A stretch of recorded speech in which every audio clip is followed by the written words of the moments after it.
All right, we're going to read chapter 14. You are the children of the Lord your God. You shall not cut yourselves, nor make any baldness between your eyes for the dead. For you are a holy people unto the Lord your God, and the Lord hath chosen you to be his own treasure out of the peoples that are upon the face of the earth. You shall not eat any abominable thing.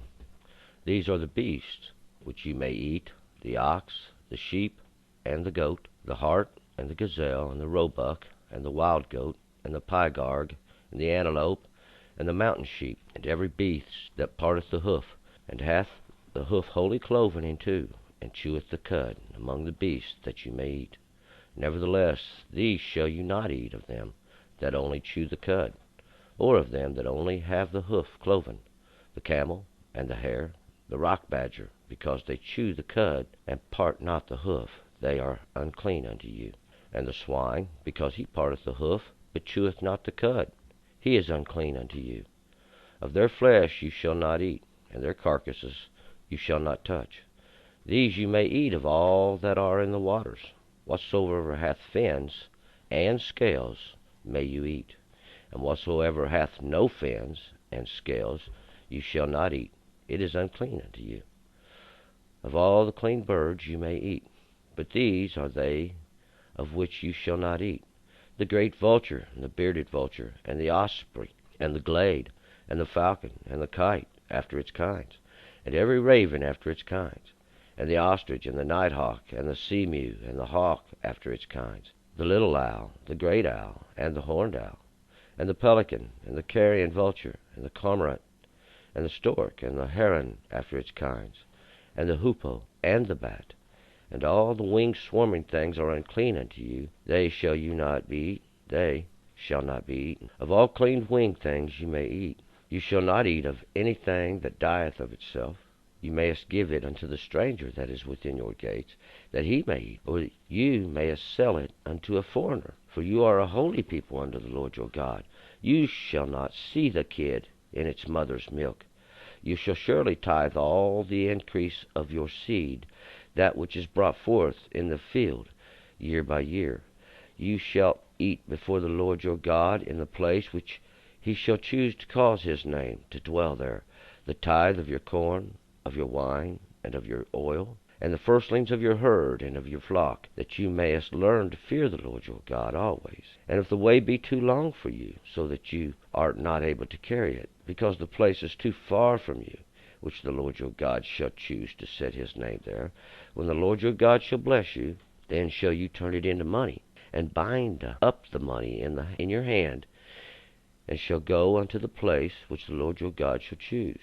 And you shall bestow the money for whatsoever your soul desireth, for oxen, or for sheep, or for wine, or for strong drink, or for whatsoever your soul asketh of you. And you shall eat there before the Lord your God, and shall rejoice, you and your household. And the Levite that is within your gates, you shall not forsake him, for he hath no portion nor inheritance with you. And at the end of every 3 years, even in the same year, you shall bring forth all the tithe of your increase. You shall lay it up within your gates. And the Levite, because he hath no portion nor inheritance with you, and the stranger, and the fatherless, and the widow, that are within your gates, shall come, and shall eat and be satisfied, that the Lord your God may bless you in all your work of your hand, which you do. Okay, that was chapter 14. Let's go back up here to verse 1. You are the children of the Lord your God. You shall not cut yourselves, nor make any baldness between your eyes for the dead. This is an outward show of some form of cultural mourning back then. Hopefully nobody's still doing that today. But here we're seeing, when it says cut yourself, this is to bring grief upon yourself for the dead, and to make bald between your eyes so that everybody can see your grief. You know, what God says is, if these people have lived according to the law, done a good, and been good in the sight of, well, these people ain't really have nothing to worry about. That's why you shouldn't be cutting yourselves. You shouldn't be punishing yourself because of their death. Why, you've done everything that you could while they was alive. You've spoke the truth. They've spoke the truth. Everybody's lived a good life. There is no death. Death swallowed up. For you are a holy people unto the Lord your God. And the Lord has chosen you to be his own treasure out of all the peoples on the face of the earth.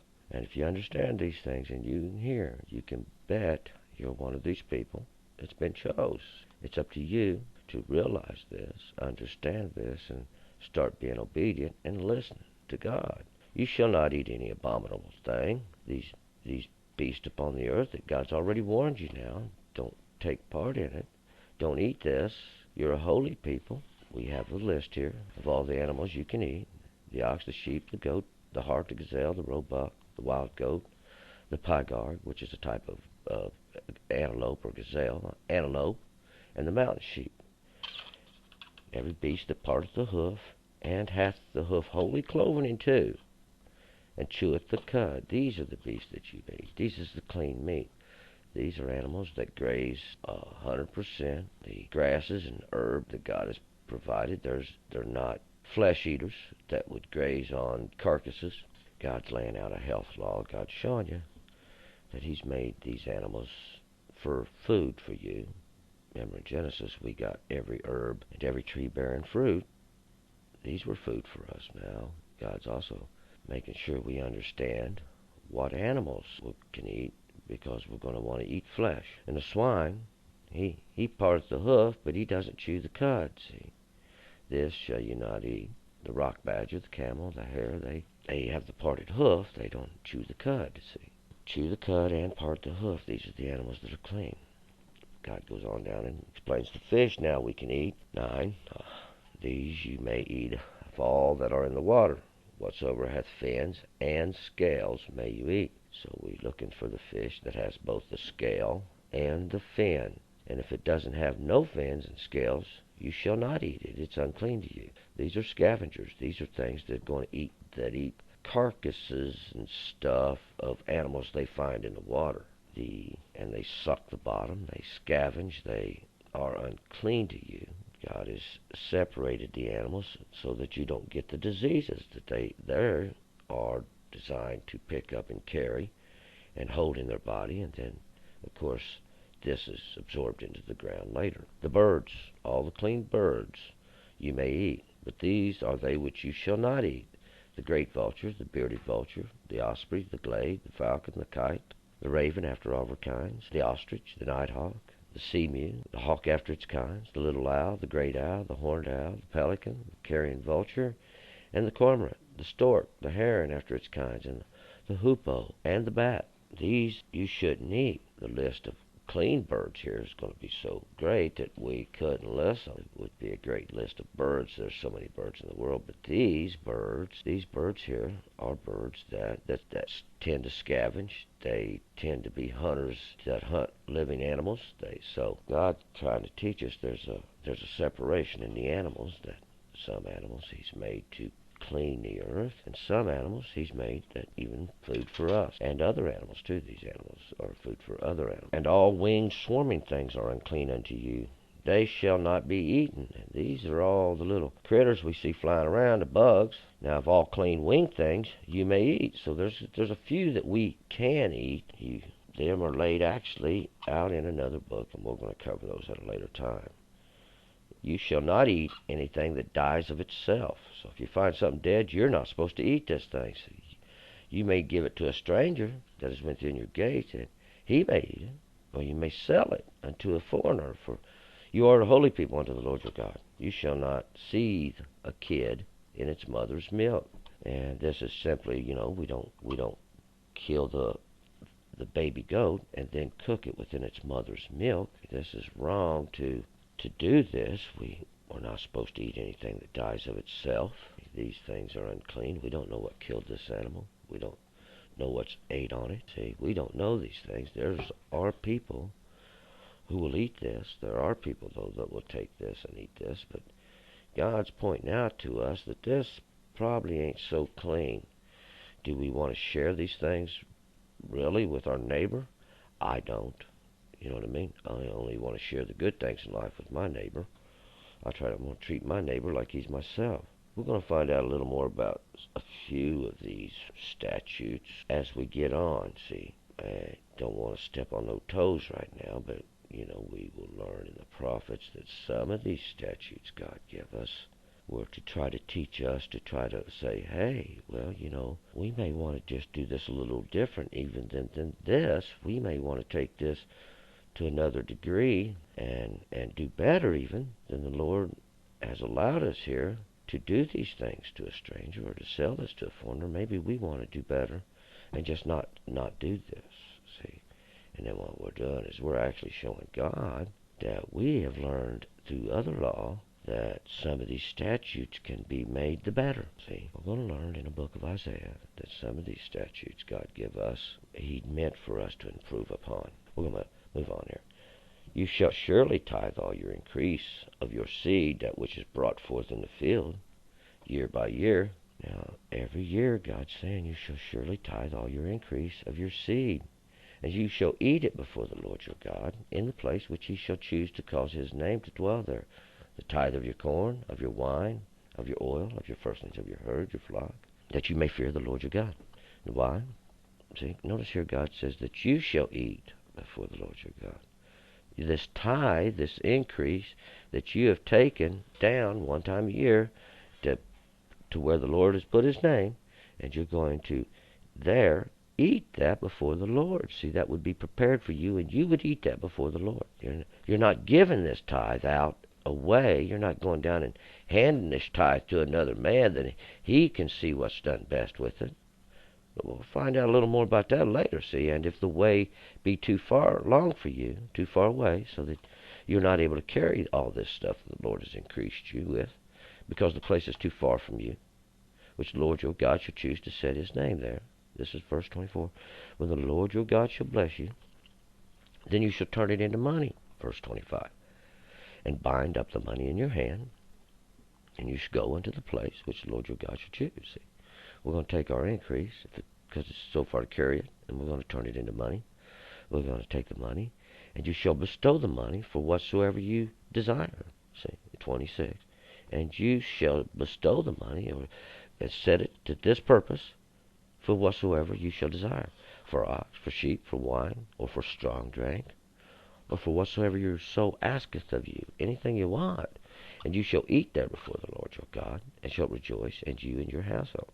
So you've took your whole house, your servant, your Levite that was within your gates. Everybody's gone down to rejoice and celebrate the increase that God has gave you. You're not giving this to somebody else to go use for what they see fit. See, you're using this to show that you have been blessed by God Almighty, and you're before God enjoying it. The Levite that was within your gates, you shall not forsake him, for he hath no portion nor inheritance with you.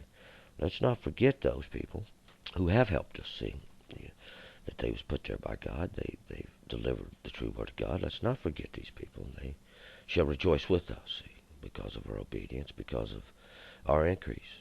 Every 3 years, 28, at the end of every 3 years, even the same year, you shall bring forth all the tithe of your increase, and shall lay it up within your gates. So every 3 years, we take all this tithe that we would have taken down, that we would have went and ate before the Lord, and that we would have showed our blessing that God has given us. We take this and we lay it up within our own gates, 29, and the Levite, because he hath no portion nor inheritance with you, and the stranger, and the fatherless, and the widow that are within your gates, shall come, and they shall eat and be satisfied, that the Lord your God may bless you in all your work of your hand, which you do. And thus we see the first welfare system here. We see the first system that's telling us that we should look out for these who don't have a portion, who don't have an inheritance, the stranger, the fatherless, and the widow. See, those that have been afflicted in life, we are to look out for them. See, with what? Every 3 years, see, we take all the increase that God has given us, and we lay it aside for these within our own gates. These within the immediate area. See why? Because others should be doing this same thing everywhere they're at. See, that the whole land could have plenty. The whole land could be in bounty. God is setting up this. We'll find that this is an intact government. that lays out every law necessary, that we don't have to have men over us, that we don't have to have people before us. God is there already. He's gone before us and give us these things, give us this law, that we can understand that we have the ability to do this. See, ourselves, we don't have to appoint men to do this, because why? We'll find that these men will make exactions upon us. These men are going to lay charge on us, and at the same time, these men will get fat off the exactions they'll put up on us. See, they'll make themselves fat, and we will grow thinner and thinner, as it is this day. Now, we're going to go a little more into some of this other things later. This book's just going down through here, and it's pointing out a few of these health laws that we should learn to obey. God knows what's right. We think we do, but He does. Follow Lord and try to learn from what He's teaching us, not try to reject understanding and say, well, I've done this all my life and I ain't dead. Remember, as soon as we're disobedient, as soon as we say in our heart, this has no understanding, I have understanding, we go into darkness. We've refused God. We've refused, and this darkness is death. How many times are we going to suffer ourselves, keep punishing ourselves, get one foot up, and then knock ourselves right back down into the lower world again? We got to learn to step up here and walk. So we're trying to get up here and stay up there, and that's in the grace of God. All right, we'll move on. Chapter 15.